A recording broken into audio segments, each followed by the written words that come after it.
Me lëvizjen vetëvendosën e qeverisje, në Gjakovë do të hapim një kapitull të ri të inovacionit në nivel vendi. Së bashku me qeverinë qendrore, do të ndërtojmë fabrikën e parë në Kosovë për prodhimin e dronëve civil dhe ushtarak. Me këtë fabrikë do të krijohen 100 vende të reja pune, qysh në gjysmën e parë të mandatit.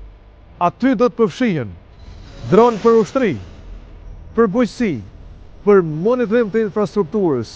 Të gjitha këto lloje të droneve do të jenë prodhim made in Gjakova në Kosovë. Në bashkëpunim me qeverinë, universitetin dhe shkollat profesionale, do të krijojmë kuadro të reja për industrinë moderne ushtarake dhe jo vetëm. Pra, Gjakovën do ta bëjnë qendër të inovacionit dhe të zhvillimit të ardhshëm për të Kosovën.